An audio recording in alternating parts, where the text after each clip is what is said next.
और आज की क्लास में सर आगे बढ़ते हुए हम क्या करेंगे? आज की क्लास में आगे बढ़ते हुए हम पढ़ेंगे, क्या पढ़ेंगे हम जल्दी बताएं। पास पेपर्स के जो एसोसिएट के साथ वाले सवाल हैं वो करेंगे। कल हमने काफी एमसीक्यूज भी कर लिए थे। सर क्या एसोसिएट आसान है या मुश्किल है?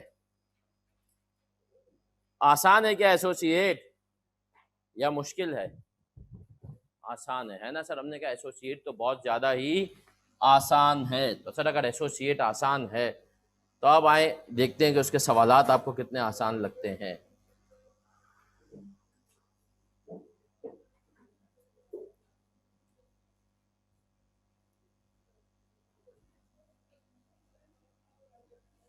एक हैंडआउट बेटा बता दें। मैंने जो होमवर्क दिए थे वो कर लिया आप लोगों ने? नहीं, दूसरा वाला जो कल एक दूसरा हैंडआउट दिया था मैंने होमवर्क बेटा PS&A दिया था, एक मंटू वाला दिया था। हो गए PS&A मंटू या किया ही नहीं? बासित कहाँ है दूसरा वाला बासित?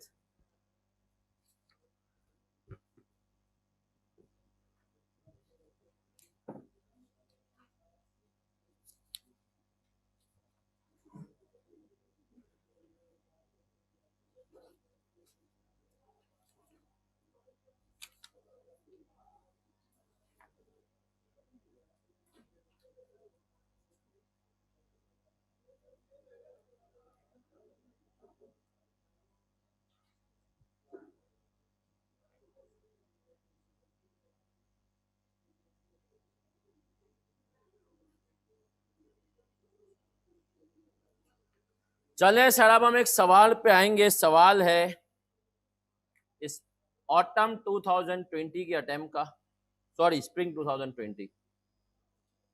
कल जो हैंडआउट मेरे बच्चों आपको मिला था ये उसमें है, बाकी मैं इसको अभी यहाँ पर भी खोल लेता हूँ।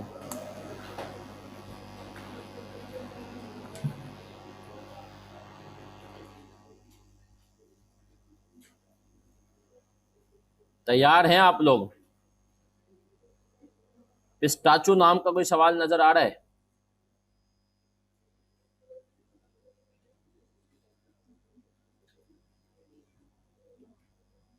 जो अभी कल वाला हैंडआउट था उसमें ले बेटा। कल वाला हैंडआउट किस किस के पास नहीं है? कल नहीं आया था? चलो मैं करवा देता हूँ।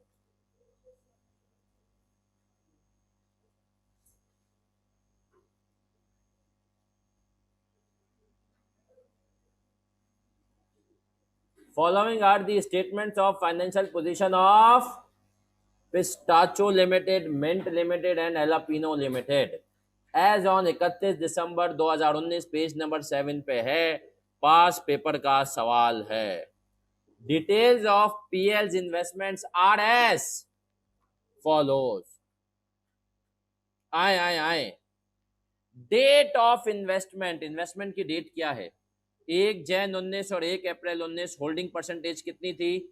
25%। 80% investee, JL ML retain earning of investee सही है। कितनी थी? 200 मिलियन। इसने आपको रिटेन अर्निंग बता दी एक्विजिशन डेट की। सर इसमें शरारत पता है किसमें? फेयर वैल्यू ऑफ कंसिडरेशन में। आए transfer of PL's freehold land having carrying value and fair value of 88 million and rupees 108 million। क्या कह रहा है पहले? Following considerations relating to acquisition of ML shares are still unrecorded. इसने कहा ये जो कंसिडरेशंस हैं ये अभी तक क्या हैं? अनरिकॉर्डेड है। इनको हमने अभी तक रिकॉर्ड नहीं किया। अगर इनको हमने अभी तक रिकॉर्ड नहीं किया तो इसका मतलब क्या है? क्या ये अभी भी पेरेंट की बुक्स में आ रही होंगी? बताओ भाई, आ रही होंगी? नहीं आ रही होंगी? तेरा मोबाइल मिला? सर जो है क्या ये अभी भी पेरेंट की बुक में आ रही होंगी? यस और नो? फिर से पढ़ें, बताएं आ रही होंगी नहीं आ रही होंगी? खवातीन का जवाब चाहिए। आज ऑनलाइन क्लास में क्यों इतने बच्चे हैं? जैसे क्या हो मंडी में जानवर, वो भी ईद वाले दिन नमाज के बाद, है ना?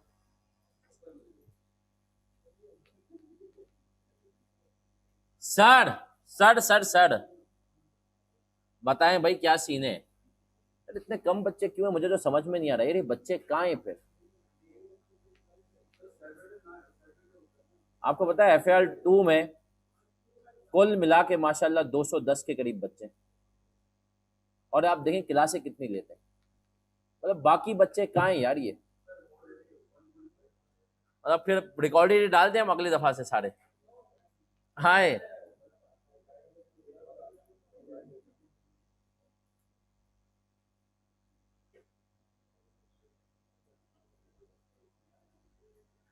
सर फिजिकली भी 35-40 बच्चे होते हैं, बहुत होता है कभी 50 हुए, लेकिन हमने कहा ऑनलाइन भी यही होते हैं, तो बाकी बच्चे यार कम से कम 150 बच्चा क्या रिकॉर्डिंग सुन रहा है, सुन भी रहा है या टोन है।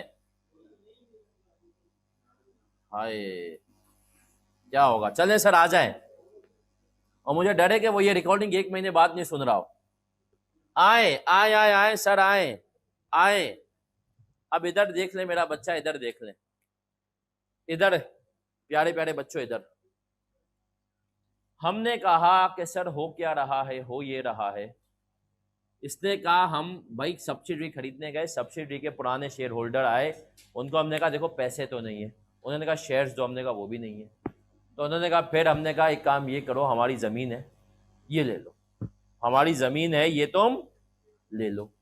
हमने उनको सब्सिडी के बदले में क्या चीज़ दे दी, अपनी ज़मीन। अगर हमने अपनी ज़मीन उनको सब्सिडी के बदले में दे दी तो सर क्या मतलब है इसका, इसका मतलब है कि वो ज़मीन हमें अपनी बुक से आउट करनी चाहिए, ऐसा ही है। अब ये सवाल में तुम्हें क्या कह रहा है कि वो अभी तक हमने रिकॉर्ड नहीं की ये ट्रांजैक्शन, तो इसका मतलब है बेटा ज़मीन अभी भी तुम्हारी बुक्स में आ रही है, ज़मीन अभी भी तुम्हारी बुक्स में। अबे हमने देने की, ये क्या कह रहा है, सवाल पकड़ सतीश, लगता है आज बातचीत नहीं आए तो तुझे कल उसके साथ बैठने का असर हुआ है। Transfer of PLs following consideration relating to acquisition of ML shares, उसको हमने खरीदा, स्टिल अनरिकॉर्डेड, हमने रिकॉर्ड ही नहीं किया है। Transfer of PLs free hold land having carrying value and fair value of 88 million and rupees 108 million. हमने भाई सब्सिडी के पुराने शेयर होल्डर्स को कहा पैसे नहीं है, ये जमीन ले लो, हमारी जमीन हमारी बुक्स में कितने में आ रही थी, और हमने कहा उस जमीन की फेयर वैल्यू क्या थी। तो मुझे बताओ क्या ये गेन ऑन डिस्पोजल है, यस और नो, सोच समझ के बताना सब। गेन ऑन डिस्पोजल है। मैं तुम लोग को ऐसे समझ में नहीं आता, आ जाओ, तुम लोग को ऐसे समझ में नहीं आता तो मैं प्रैक्टिकल एग्जांपल। मंडी गया मैं, मंडी गया, जेब में पैसे नहीं थे, जेब में पैसे, एक जानवर मुझे समझ में आ गया, मन में मैंने जो है व्यापारी को बोला भाई कितने का, फाइनल फाइनल सब उससे बार्गेन किया, उसने कहा 1,08,000 का। कितने का है, 1,08,000 का। सही है। मैंने बोला यार पैसे तो है नहीं, क्या करूं, मैंने कहा वैसे ही बाइक बेचनी थी। मैंने कहा यार बाइक जो है ना मेरे पास 88,000 की, कितने की है। व्यापारी बेचारा गाँव से आया था, मैंने बाइक को जरा बनाया बना, स्टिकर लगा दिए थे, चिचोड़ बाइक की भी थी। मैंने व्यापारी को वो बाइक 88 की बाइक कितने में दे दी, 1,00,000। मैंने कहा भाई एक बाइक रख ले तू, जानवर की बहुत महंगी बाइक है, तेरे जानवर जितनी बाइक है, और ये वो जानवर तो अभी ज़िबा हो जाएगा, ये तो चलती रहेगी। सही है। मैंने उसको 1,08,000 की बाइक दे दी। अब मुझे बताओ क्या बाइक के डिस्पोजल पे मुझे गेन हुआ, 88 की मेरे पास थी, उसको बेच कितने में रहा हूँ। तो यहाँ पर क्या डिफरेंट है यार, यहाँ पर भी तो मैं यही कर रहा हूँ, मेरी बुक्स में 88 की जो है जमीन थी, मैंने सब्सिडी के पुराने उसको 1,08,000 की फेयर वैल्यू में चिपका दी। तो इसका मतलब क्या है, इसका मतलब ये है कि भाई ये 20 का गेन है, जो पप्पा रिकॉर्ड नहीं करे, आपको रिकॉर्ड करवाने कंसोलिडेशन में। भाई पेरेंट ने तो अभी भी इस लैंड को रिकॉर्ड किया हुआ है कितने पे, 88 पे, ऐसा ही है। हमने कहा 1,08,000 की मैं इसको फेयर वैल्यू में सेटल कर रहा हूं। इसका मतलब है पेरेंट लैंड को जब क्रेडिट करेगा 88 से, तो इन्वेस्टमेंट को डेबिट करेगा 108 से, और सीआरई कितने से क्रेडिट होगी, 20 से। आए आए आए आए आगे बढ़ते हैं।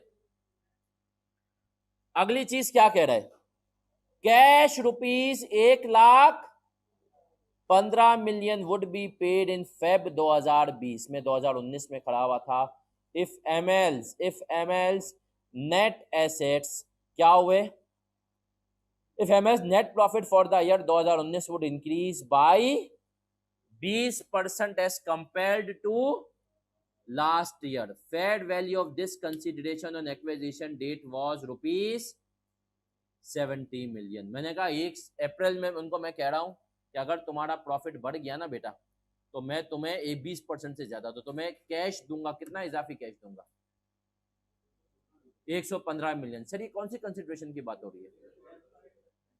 Contingent consideration. कौन सी कंसिडरेशन? उसने कहा जो 115 मिलियन तुम दोगे 1 साल के बाद फेब में, उसकी एक्विजिशन डेट पे फेयर वैल्यू कितनी आई थी? 70। एक्विजिशन की फेयर वैल्यू का मतलब है कि उसने कोई भी रेट लगा के इसको डिस्काउंट किया होगा। वो डिस्काउंटेड वैल्यू उसने हमें कितनी दे दी? 70 million. At the year end the set target has been, year end पे हमें पता चल गया कि टारगेट क्या हो गया। अब मुझे इसको 70 देना है या 115 देने? 115 देने हैं। तो अब आपने, मैंने तो एक्विजिशन डेट पे अपनी बुक्स में लायबिलिटी कितने पर रिकॉर्ड की होगी? अब इसको कहां पर लेकर के जाना है? 115। तो कैसे लेकर जाओगे? 45 से इंक्रीज करोगे, लायबिलिटी डेबिट क्या करोगे? CRE। आए आए आए सर, खुद आए। On the date of investment, the fair values of each share of ML and JL were ₹18 and ₹16 respectively। ये क्यों दे रहा है? क्योंकि पॉइंट नंबर 10 पर देखो, आईकेप के साथ एक बहुत बड़ी मस्ती है। तुम लोग कभी कभी ACCA के सवाल देखोगे ना तो तुम बोलोगे यार ये कितना भला आदमी है। क्यों सर? ACCA की एक बहुत अच्छी बात है। ACCA ना एक एडजस्टमेंट का डेटा एक जगह ही देता है। मतलब अगर उसको NCI को फेयर वैल्यू ना वो यहीं पर लिखता, अलग अलग नहीं करता। आईकेप कहता है नहीं, मैं घुमाऊंगा इनको, मैं इनको घुमाऊंगा ताकि ये लोग पेपर में परेशान हो। तो आए, सही है सर। तो आगे आते हैं, आए सर आए बेटा। CRE को तो किया है हमने। अगली चीज कह रहा है at the date of acquisition ML's carrying values of net were equal to fair value except for inventory which was carried at 130 million and had a fair value of ₹180 million। 20% of this inventory is still included in ML's inventory as at 31 दिसंबर 2019। याद है हमने golden में की थी inventory की fair value adjustment, और मैंने आपको बताया था अगर ये इन्वेंट्री बाद में बिक गई होती तो क्या होती। इसने 80% बिका दी। कितने परसेंट देने दिए? 20%। On 1 July 19, ML sold a machine to PL for ₹55 million at a gain of rupees।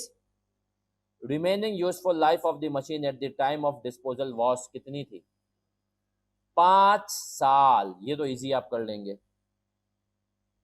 JL paid 10% dividend for the half year ended on। JL कौन है हमारी? एसोसिएट। एसोसिएट ने भाई डिविडेंड पे किया है कितने का? 10%। PL recorded this as other income। Dividend by associate किस में से माइनस होता है? इन्वेस्टमेंट इन एसोसिएट में से। ऐसा ही है। आए फिर क्या कह रहा है? During the year, PL made sales of ₹72 million to JL। Parent ने एसोसिएट को किया eight 20% above cost। 60% of these goods were sold by JL during the year। 60% goods बेची हैं खाली। आए at 31 December PL has receivable of 8 million from JL। इसका क्या करेंगे? एसोसिएट से 8 मिलियन का हटाएंगे? एसोसिएट हटाएंगे नहीं। फिर कह रहा है इम्पेयरमेंट टेस्ट कैरीड आउट, जो कह रहा है at year end has indicated that goodwill of ML has been impaired by PL measures NCI at the rate of acquisition at its PL discount rate कितना है? सर क्या करूंगा discount rate का? Contingent concern की क्या उसने मुझे fair value देनी दी है? तो सवाल में पड़े हुए हर डेटा को कुछ भी छेड़ना नहीं होता। अब आप देखें मेरा बच्चा ये सवाल रिक्वायरमेंट क्या कह रहा है। पहली रिक्वायरमेंट पढ़े, प्रिपेयर क्या करनी है? SOFP। सही है, डेटा भी उसी के हिसाब से था। दूसरी रिक्वायरमेंट क्या है? क्या कह रहा है दूसरी रिक्वायरमेंट? ओहो एक मिनट, list down the additive having no effect in your working age. वो इंफॉर्मेशन जिसका कोई इंपैक्ट नहीं है, जिसको तुम्हें इग्नोर करना है, जैसे तुम्हें लोगों ने जिंदगी में किया हुआ है, उसके बारे में भी मुझे एक लिस्टिंग चाहिए। सर बैलेंस शीट का सवाल है, पिस्ताचू हल्का सा सवाल है। मैं सच बता दूं, थोड़ा सा इसमें तुम्हें दिमाग लगाना है। सोना, गुडविल और सीआर, ये 3 फिगर्स मुझे चाहिए। शुरू हो जाओ। सब करेंगे सर खुद से, यकीन माने सर। यहां पर ये आपका समझे एक तरह से टेस्ट है, क्विज है, और आपको ये सवाल मैंने डिस्कस भी कर लिया। इसके बावजूद भी अगर आप गलत करते हैं तो आपको कितने तोपों की सलामी बनती है। जब तक हैंडआउट किस किस बच्चे के पास नहीं है बताएं।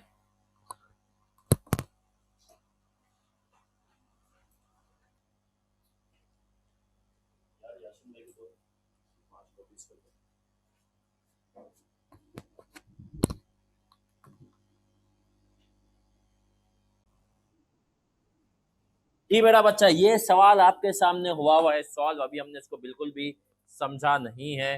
कितने लोगों ने यहां तक बिल्कुल सही कर लिया? कितने लोग यहां तक पहुंच पाए थे?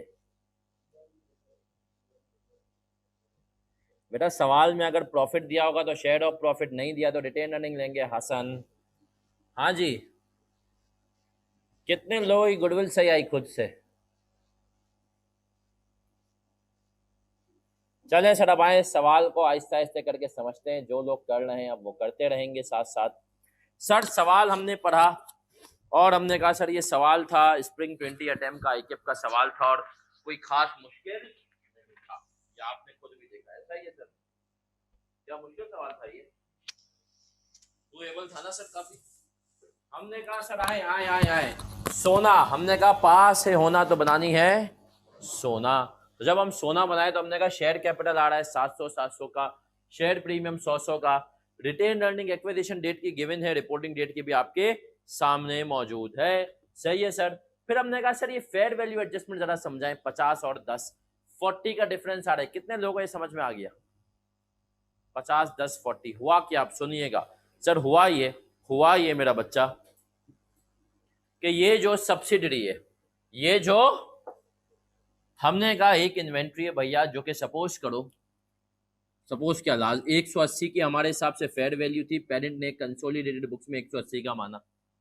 सब्सिडरी ने अपनी बुक्स में कितने का लिया हुआ था? 100। इस इन्वेंट्री का 80% सब्सिक्वेंटली बिक गया। मानते हो भाई? 20% बचाए तो सब्सिक्वेंटली कितना बिका? 80%। ऐसा ही है? यस सर, बिल्कुल ऐसा ही है। तो मुझे बताएं 130 का 80% कितना होता है? चलो 180 का 80% बताओ और 180 दोनों का बताओ 80% कितना हुआ? 100 और 180 का 144। अब सुनना, सब्सिक्वेंटली इन्वेंट्री सोल्ड हुई कंसोलिड, और हमने अज्यूम किया कुछ नहीं लिखा तो अपनी फेयर वैल्यू पे ही हुई होगी। तो हमने कहा कंसोलिडेटेड बुक्स के हिसाब से एंट्री बनी बैंक डेबिट सेल्स क्रेडिट 144 से। 144 कैसे आया? 180 का कितने परसेंट? 80। क्या हम क्लियर हैं? और इसने कॉस्ट की एंट्री भी बनाई होगी। Cost of goods sold debit inventory credit कितने से? भैया जितना इसको पढ़ा होगा 144 का, इसके हिसाब से तो 144 का ही था ना। तो पेरेंट ने कहा भैया इस ट्रांजैक्शन के ऊपर हमारे हिसाब से गेन कितना है? 0। क्योंकि हमने अज्यूम यहाँ पे कुछ नहीं लिखा, अज्यूम किया कि यार ये इन्वेंट्री अपनी फेयर वैल्यू पे ही बिकी होगी। अगर 180 इसकी फेयर वैल्यू है तो पेरेंट ने तो इसको ऑलरेडी 100 फेयर वैल्यू पे ही कॉस्ट को बनाया हुआ था। तो पेरेंट के हिसाब से फायदा कितना हो रहा है? 0। लेकिन हमने कहा सर ये जो सब्सिडरी थी ना, ये जो सब्सिडरी थी इसके हिसाब से इन्वेंट्री 104 की थी, क्योंकि इसके हिसाब से 130 की थी।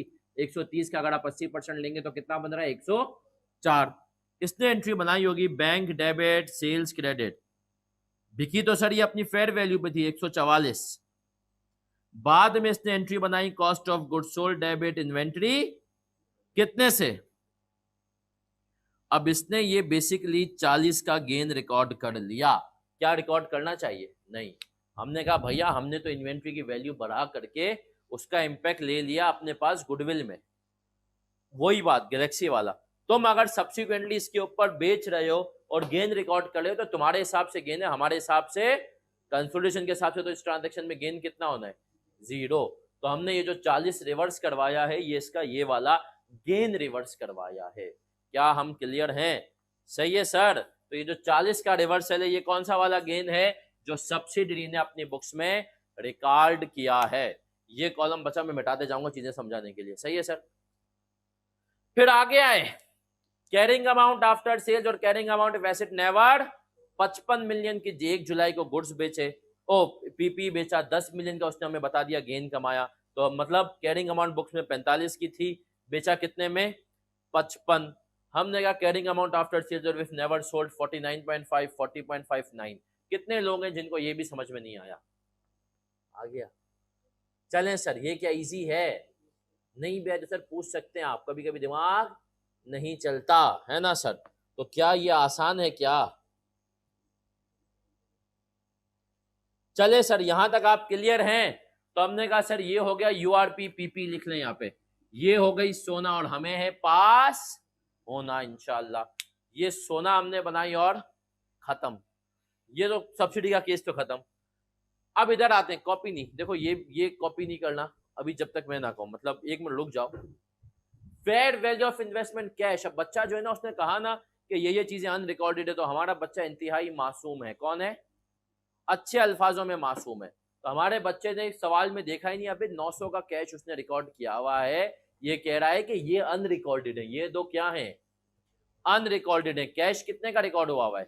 900 का। सर लैंड आपने 108 पे ली, हाँ ली। कंटिजेंट कितने पे ली?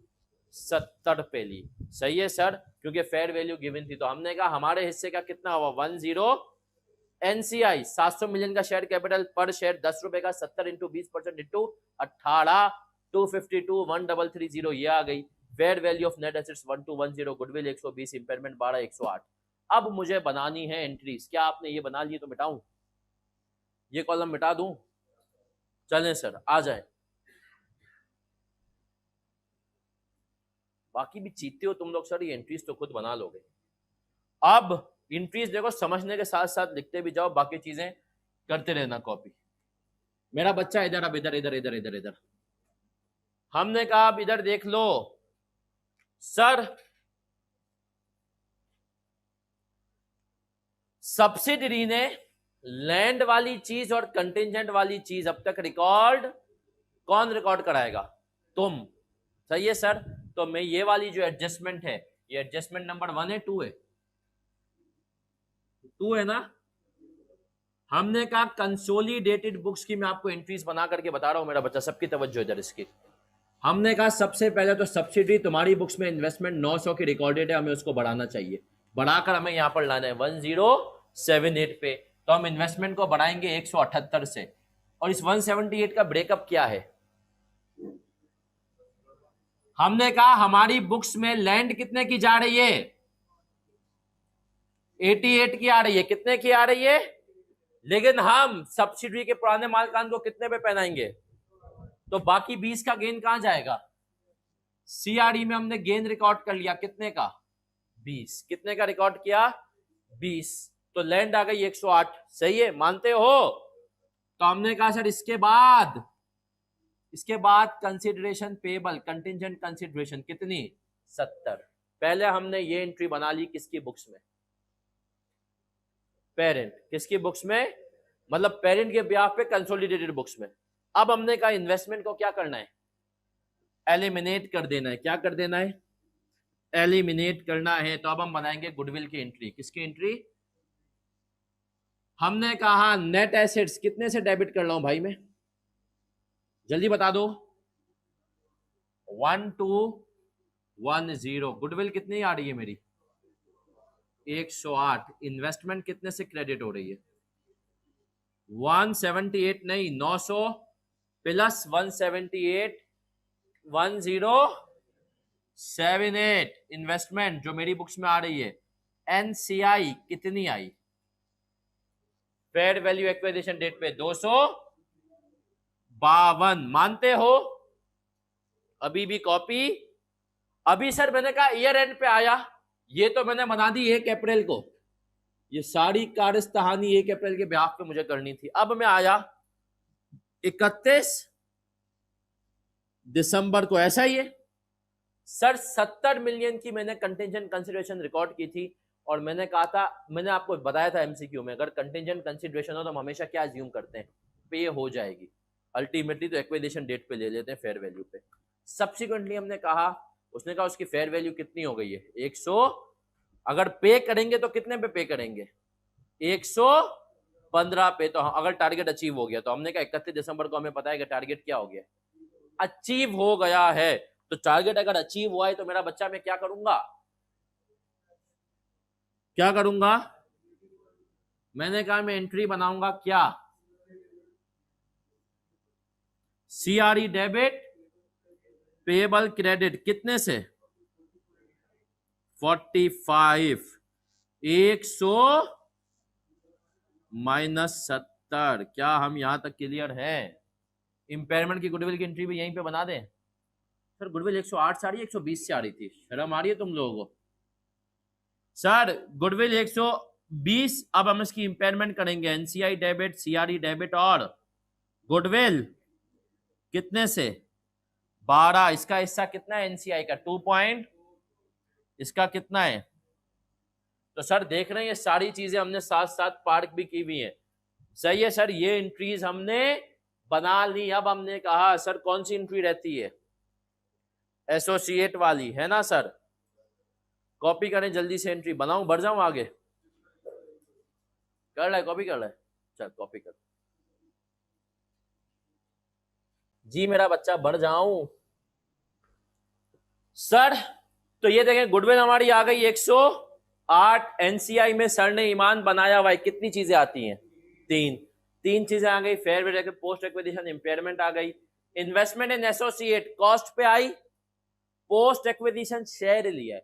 यहाँ पे मैंने post acquisition share of profit नहीं लिखा, क्या लिखा है, पोस्ट एक्विजिशन शेयर।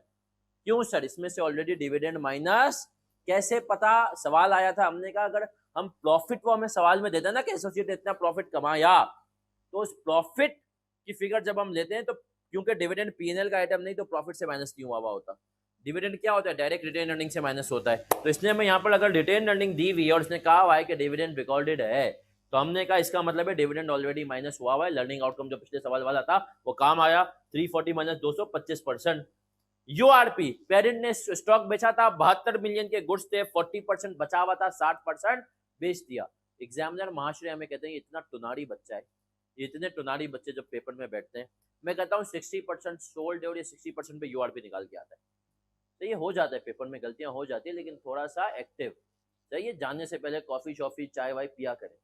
सही है सर, 72 इंटू 40% इंटू 20/120, ये आ गया, और 25% हमारा शेयर था 1.2, ये हो गई इन्वेस्टमेंट इन एसोसिएट भी।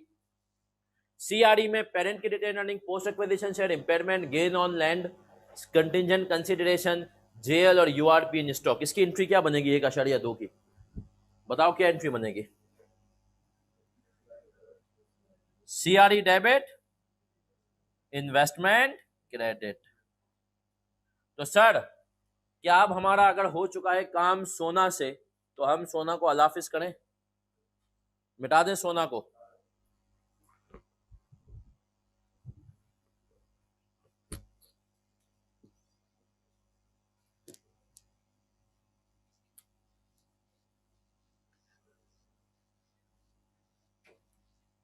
चलें जी, अब हम बनाएंगे बैलेंस वाली शीट। जरा जल्दी से मुझे बताते जाएगा, कौन बताएगा मुझे?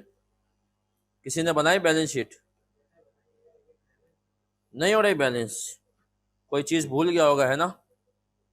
इन्वेंट्री का 10 ऐड किया है,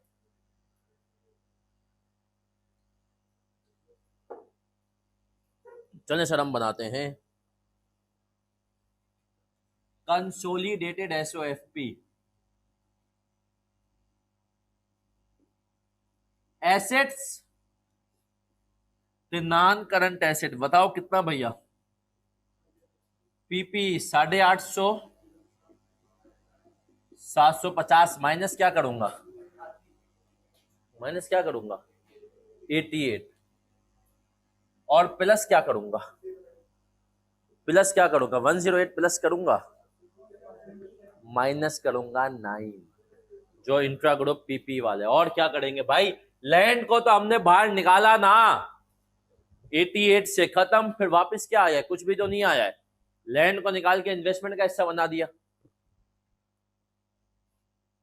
सर बताएं कितना, 9 किस चीज का है, जो सब्सिडी ने पेरेंट को चूना लगाया था 9 का, 1503। अगली चीज क्या आएगी, कौन सी वाली विल, गुड वाली विल कितनी आई?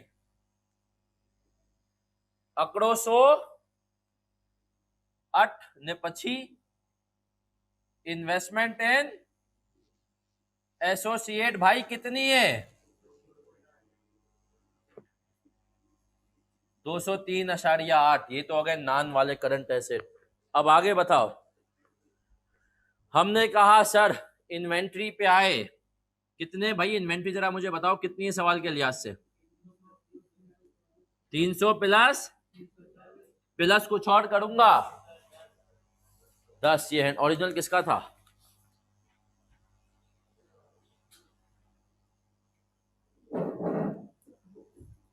हैंड आउट किस किस को नहीं मिला? किस किस के पास नहीं है? तेरे पास भी नहीं था? अच्छा ले बेटा, ये आपके पास नहीं था, ले भाई ये आप लोग ले जिसके पास नहीं है। आए जी आए सर। इन्वेंटरी 10 प्लस करूंगा 50। 10 तो कितना हो गया भाई? माइनस करूंगा 1.2। एक शख्स कह रहा है नहीं सर यूआर पे क्यों माइनस नहीं करूंगा? एसोसिएट इन्वेस्टमेंट क्रेडिट किए मैंने। ट्रेड रिसीवेबल कितना? 240 प्लस 200। कुछ एडजस्टमेंट तो नहीं है? कितना हो गया सर? वो एसोसिएट का ट्रेड रिसीवेबल भी तो उसका क्या करना है? कुछ भी नहीं। कितना हो गया?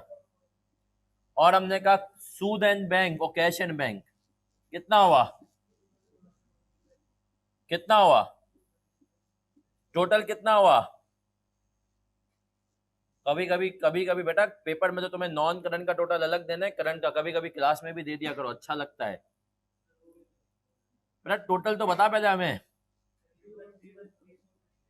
3134 पॉइंट, और इसका ब्रेकअप में भी बता दे जब तक हम इसको मिटा देते हैं गुडविल वाली को।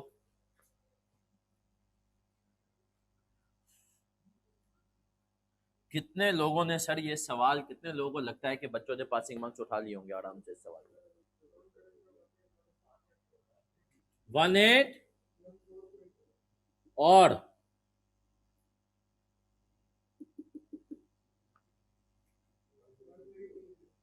1320। Equities and liability share capital कितनो? 1400। शेयर प्रीमियम पेरेंट नहीं है, पेरेंट का सीआरई कितनी आई? 836। एनसीआई 263.8। इसके बाद क्या है सर? करंट है, नॉन करंट नहीं है क्या? क्या बात है सर, करंट लाइबिलिटीज है। अब 340 प्लस 180 और प्लस क्या करूंगा सर? हमने क्या 115 ऐड कर दें? क्यों सर? 70 की लाइबिलिटी यहाँ पे ऐड की तो 45 की यहाँ पे बढ़ाई, कितना हो गया? कितना हो गया? और ये हो गया। तो सर क्या हम बढ़ जाएं आगे? आसान सवाल था। गुडविल 108 आएगी ना बेटा 12 से एम्पेयर होके।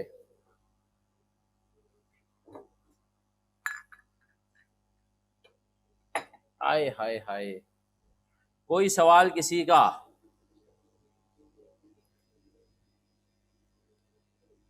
जी बेटा डेफर्ड को आप हैं, सवाल आया है सर डेफर्ड को अलग से छोड़ कर सकते हैं? बिल्कुल आपका सवाल, आपकी मर्जी।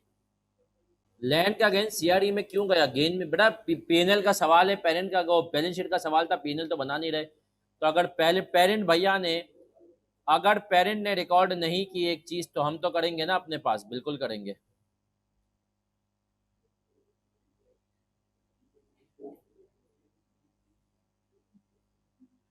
तो हमने कहा सीआरई में ही लेकर जाएंगे।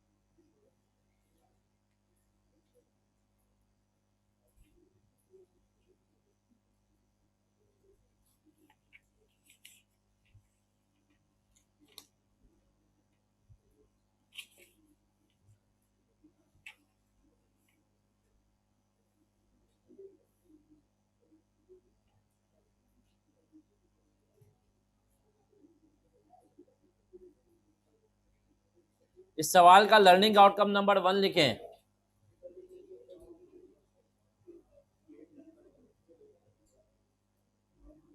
Learning outcome number 1,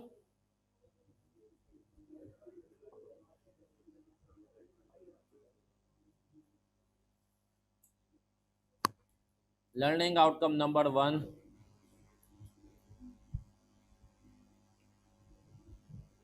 land as fair value of consideration, land as fair value of consideration,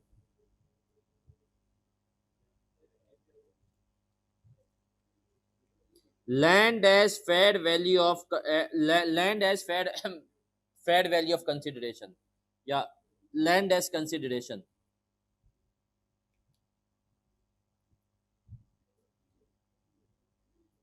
Learning outcome number 2, learning outcome number 2,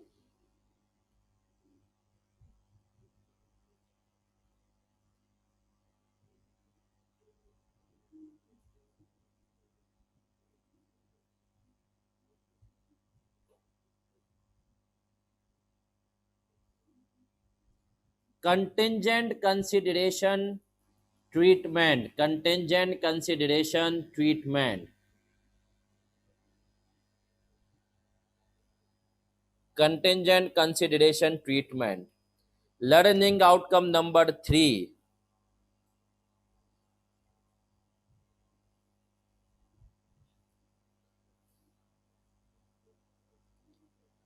fair value adjustment of inventory, fair value adjustment of inventory,